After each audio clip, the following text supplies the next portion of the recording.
అదే RTV app వార్తల్ని క్షణాల్లో చదివే అవకాశం ఉంటుంది. ఒక న్యూస్ పేపర్, ఒక టెలివిజన్ ఛానల్ మీ చేతుల్లో ఎప్పుడూ ఉంటాయి. ప్రజల్ని ఆదుకోవాల్సినటువంటి అధికార పక్షమైతేనేమి, ప్రతిపక్షమైతేనేమి వాళ్ళకు సహాయం చేయడంలో నిమగ్నమైపోతాం.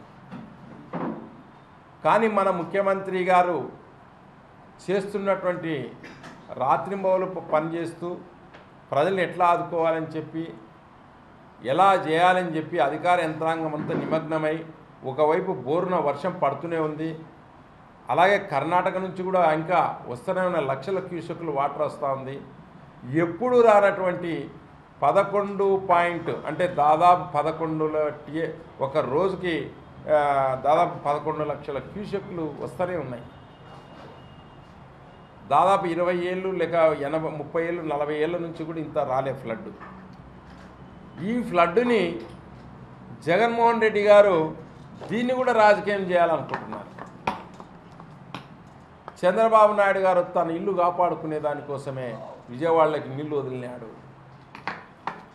లేకుంటే ఇంకోటి ఇది చేస్తే ఆ బుడమేరు పోయి మేము చంద్రబాబు నాయుడు గారు లాకులు వచ్చినాడు కాబట్టి విజయవాడ మునిగిపోయింది అంటాడు. ఏమయ్యా, విజయవాడ అంటేనే మాది, తెలుగుదేశం అంటేనే విజయవాడ, విజయవాడ అంటేనే తెలుగుదేశం. అటువంటి ప్రజల్ని మేము ఆదుకోవాలని మేము చూస్తాం కానీ, కాపాడాలని చూస్తాం కానీ, లేకుంటే ఈ ఫ్లడ్ వచ్చేదానికి ప్రకృతి వైఫల్యాలకు కానీ ఇంకో దానికి కానీ ఎవరు కానీ, ఏ రాజకీయ పార్టీ కానీ, ఏ నాయకుడు కానీ, ఎవరు కానీ సంబంధం ఉండదు.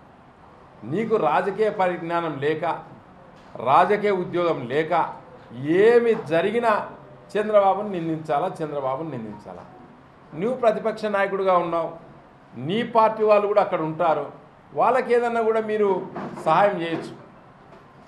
లేక అందరు ప్రజలు ఓట్లు వేసిన రోజు రాజకీయాలు అయిపోయినాయి, తర్వాత కష్టంలో ఉన్నటువంటి ప్రజల్ని ఏ రాజకీయ పార్టీ అన్నా ఆదుకుంటారు. చూస్తున్నాం, వేరే పార్టీలందరూ కూడా ఆదుకుంటున్నారు. మీరు ప్రధాన ప్రతిపక్షం అని మీరు చెప్పుకుంటున్నారు, కావాలా ప్రతిపక్ష హోదాని చెప్పుకుంటున్నారు కదా. ఒక్క వాటర్ బాటిల్ ఏమన్నా ఇచ్చినారా? మీరు వచ్చినారు, ఒక ఫోటో దిగినారు, వెళ్ళిపోయినారు. ఏమన్నంటే దీనికి చంద్రబాబే కారణము, ఆడ లాకులు పిన్నాడు పోయి చంద్రబాబు నాయుడు అని చెప్తా ఉన్నాడు.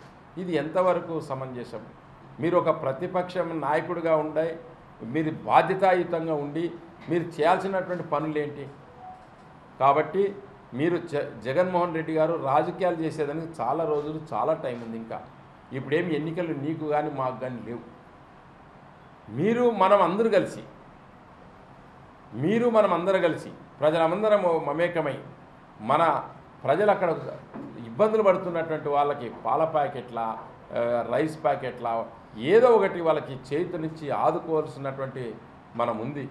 కాబట్టి అందుకోసమే ఈరోజు కర్నూలు జిల్లా తెలుగుదేశం పార్టీ మాకు కేటాయిస్తే, ఒక ఏరియా కేటాయిస్తే ఆ ఏరియాకు ఖచ్చితంగా మేము కర్నూలు జిల్లా నుంచి ఒక కిట్లు పంపించాలని నిర్ణయం చేసుకున్నాం.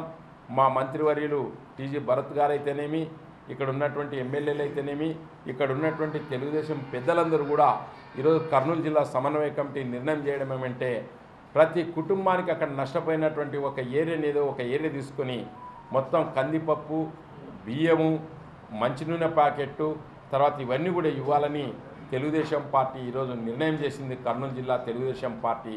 కాబట్టి ఒక 3 రోజుల్లో మేమందరూ మీడియా సమక్షంలోనే పోయి, మనమందరూ కూడా పోయి అక్కడ మా వంతుగా కర్నూలు జిల్లా తెలుగుదేశం పార్టీ వంతుగా మేమంతా కూడా వాళ్ళని ఆదుకునే ప్రయత్నం చేస్తామని మీ అందరికి కూడా తెలియజేస్తున్నాం.